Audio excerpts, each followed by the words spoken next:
Hello everyone, and thank you for joining us. In this video, we delve into the untold stories of railroad engineers. Don't forget to like and subscribe if you enjoy the video.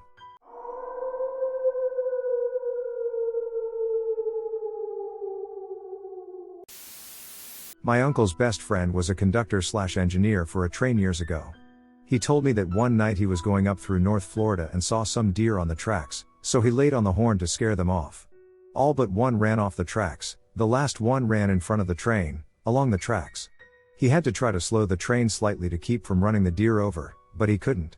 The train caught up with the deer, and he lost sight of it, believing he had just run it over. When he got to the next city and slowed down for a turn, he noticed something on the side of the engine. He leaned out to see the deer laying on a set of steps just out of view from his seat. It ended up jumping off in the middle of the city, a few hundred miles from its home. I was working in a tunnel with two other colleagues one time, and we all heard a woman screaming down the tunnel.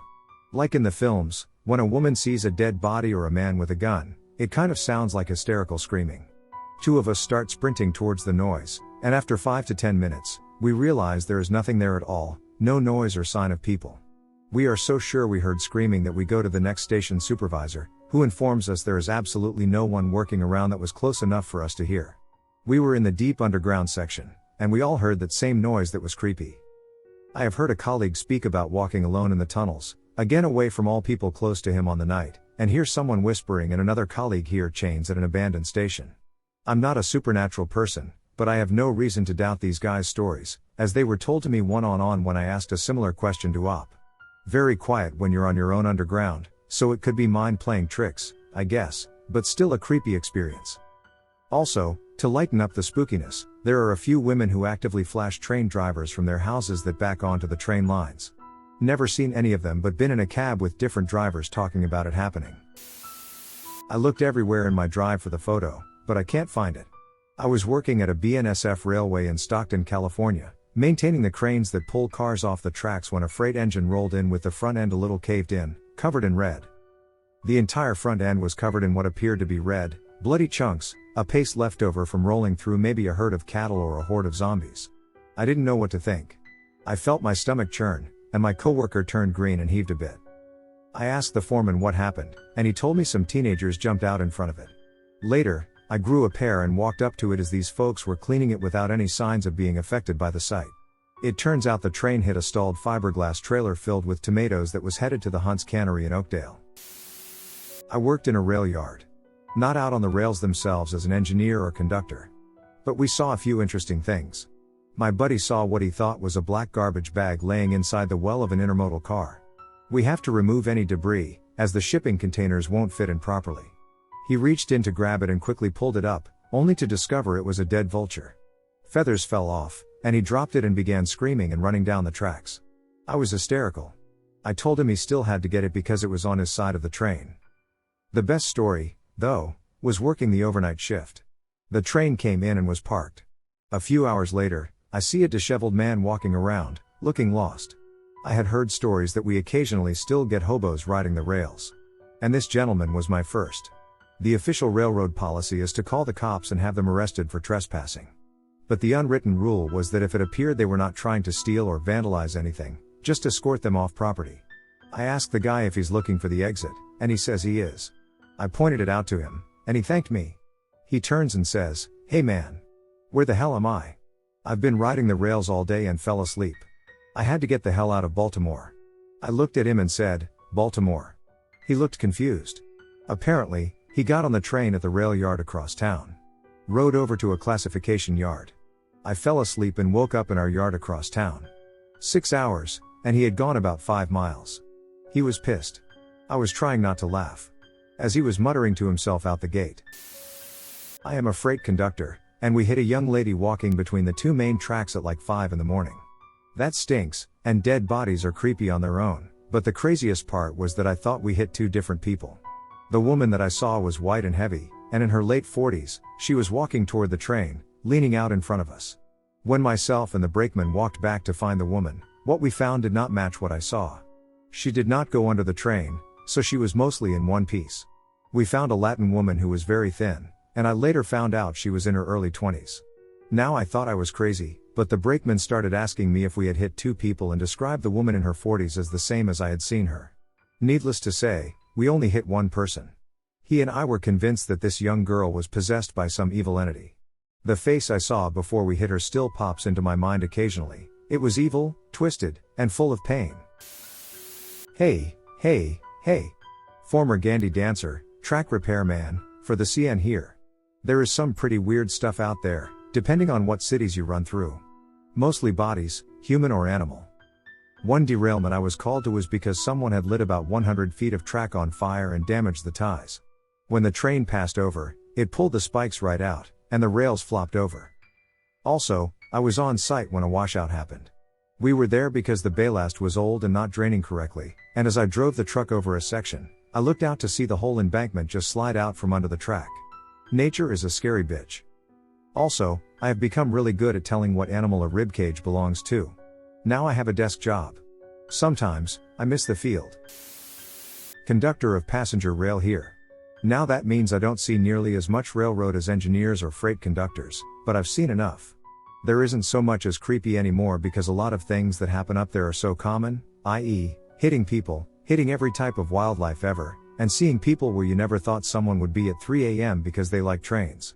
The only thing that still makes me uncomfortable, other than trespasser strikes that are kids or non-suicides, is when it's super foggy out. Now, when visibility is limited and you're still going 70 plus into a wall of fog, I have to leave the head end. It's something about the speed, not knowing what's 100 feet ahead of you, and having full faith in the signals and equipment. I was driving down a rural road in Wyoming, going from one drilling rig to another.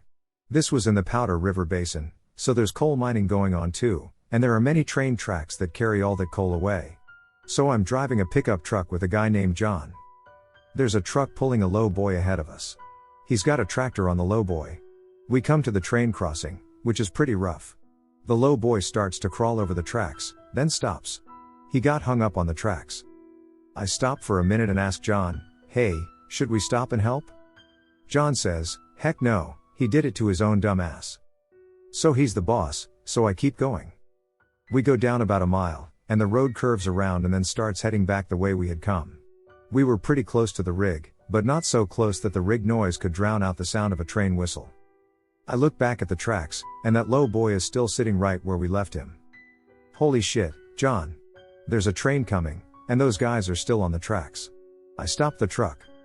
Quick. Drive up that hill so we can see better. He's the boss, so I go.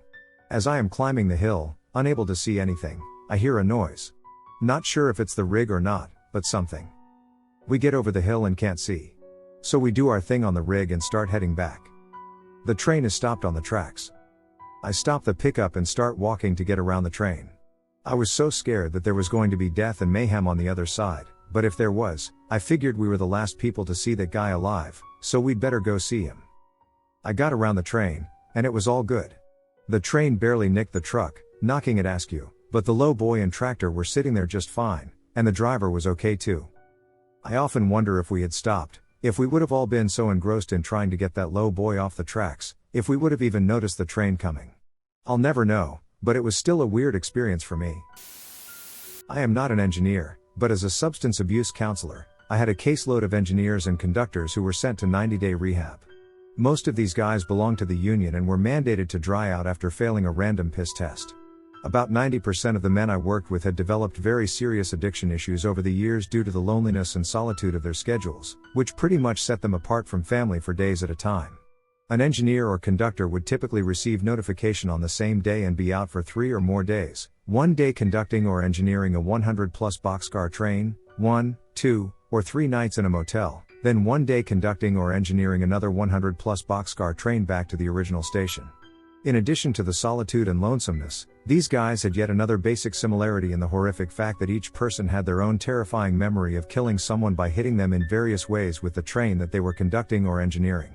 Session after session, case after case, these men would disclose to me that they couldn't escape the memory of the first time someone stalled out on the train tracks and wouldn't get out of their car, or were walking on the tracks, or got drunk and passed out on the tracks, or jumped off a bridge into the train's engine, or tried to beat the train but came up short and got hit, or were walking on tracks opposite a train and not realizing another train was coming up from behind, and they had to drink or use dope to escape.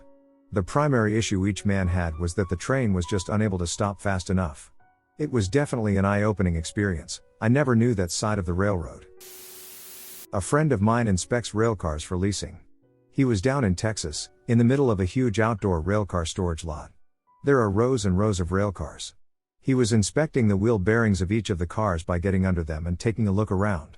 As he was inspecting one of the cars, he started hearing clink, clink, clink, clink. When rail cars are parked, they settle close to each other, and their couplers are compressed. Some engineers had started moving the cars that he was in. He said it was terrifying because slow trains don't make any noise, and the only thing that kept him alive was the sound of the couplers expanding and jerking the previous cars along with them. He also had experience with coyotes while inspecting cars as well. This happened on the L train in Chicago. I got on the Orange Line train heading north from Halstead. The train car was empty except for a passed-out hobo in the corner.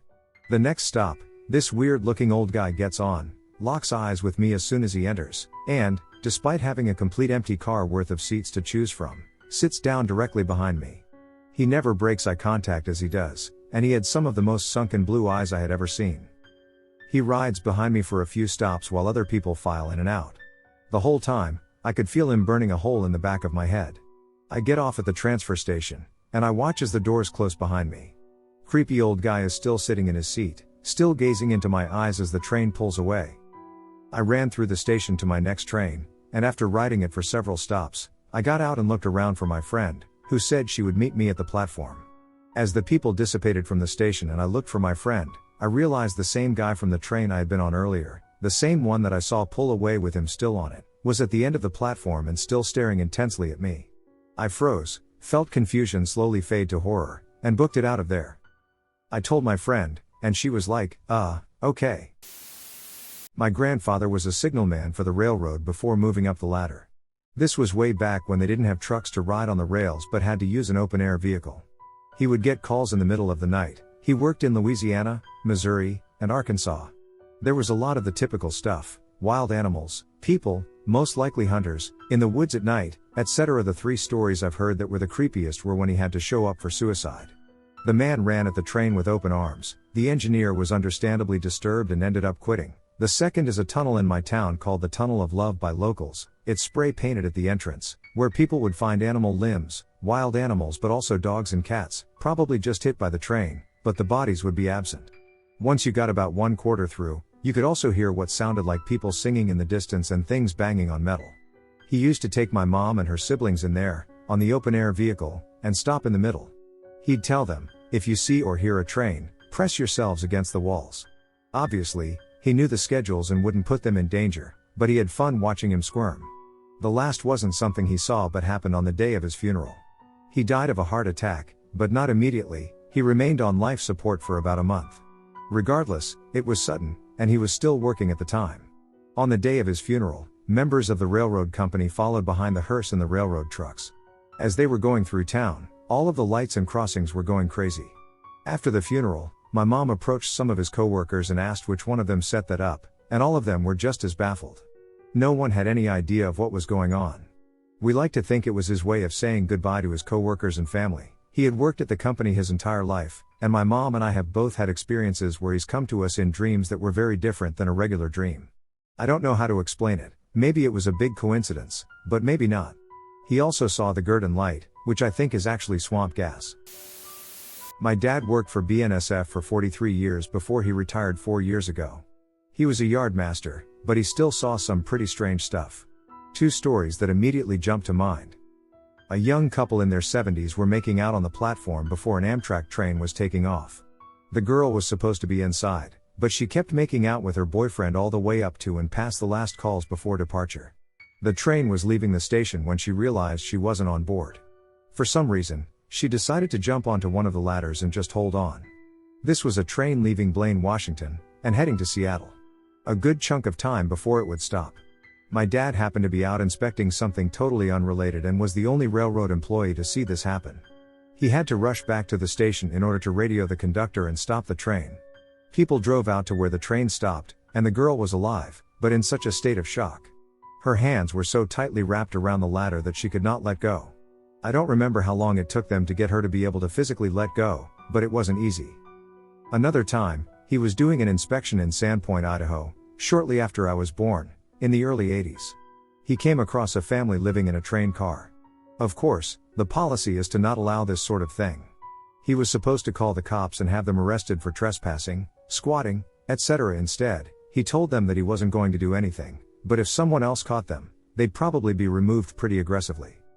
Oh, and one more story I just thought of. When working in Blaine, he would be the last point of contact for trains entering or coming from Canada.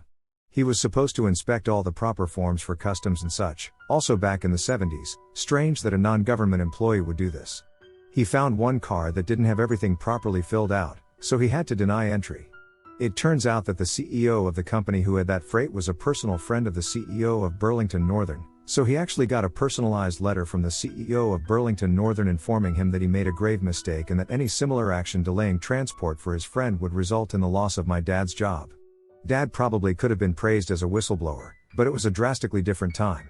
During this time, the railroad would also change the currency in which he was paid depending on which had a lower value, the loonie or the US dollar. I had just discovered The Walking Dead. I typically don't do scary stuff, but this was just below my threshold for watching. I binge-watched 2 seasons. Cue call to go get on an all-nighter, dog of a train into the mountains west of Denver. At about 3 a.m., my train is stretched out along a steep hill through a couple of tunnels when it goes into emergency. I replaced the knuckle but still need to inspect my train to make sure it's all on the rail due to excessive hazards. As I'm walking back, I see a game trail crossing the rail and notice a large cat track. The hairs on the back of my neck rise. My mind starts racing, but I have a job to do.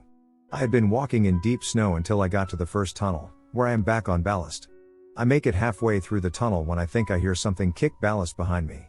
I turn off my silly little lantern, kill my headlamp, and pull my knife, getting ready for the zombie onslaught when I hear it. A slow, rhythmic moaning came from the end of the tunnel I was headed towards. I spent 5 minutes wondering if this was a horrible dream, if someone was fucking with me, or if I was crazy. I flip back on my light, illuminating the pitch black. No zombies, just the moaning. I eventually make it to the source of the noise. An elevated temp tanker had chosen this point in my life to vent. The rhythm came from the liquid sloshing back and forth. I finished what I needed to do, and we continued on our way. I still pass through that tunnel and chuckle about how close I was to getting all Mad Max on the world. When I was a kid, my friends and I loved to do extremely stupid things around the local train yard. One day we broke into a building and borrowed a box of explosives. These things are basically a red paper package about 2 by 2 inches by 1 inch thick. They have 2 lead straps coming out of them that could wrap around a train track. I believe railroad guys would strap these things onto the tracks where the tracks ended. Basically, when the train runs over it, it goes off, sounding like a shotgun shell but many times louder, to warn the engineer that they were entering the wrong area. Velp stupid me decides to smack one with a hammer. Bad move. Kaboom. My whole hand and forearm were scorched and impregnated with small pieces of sand like shrapnel, as well as part of my chest and face. I guess, in retrospect, I'm lucky I didn't lose a hand or an eye. Probably the strangest or most messed up thing would be the time we hit a flock of sheep. At line speed, 110 kilometers per hour or about 70 miles per hour, I have no idea how they got there. I guess the fence fell over or the gate was left open, but the first thing I saw of them was what appeared to be long grass covering the tracks ahead. A second later, we realize they are sheep, so we start leaning on the whistle. A matter of seconds after that, and we're on top of them. I can't forget the awful, continuous noise it made, nor can I unsee the bits of wool and guts flicking up onto the windscreen. The smell itself was horrendous, especially once the heat of dead sheep started cooking itself on hot traction motors underneath. We pulled up at the next crossing loop to cross another train, so we got out and viewed the damage. I used to have photos, but that phone has since died.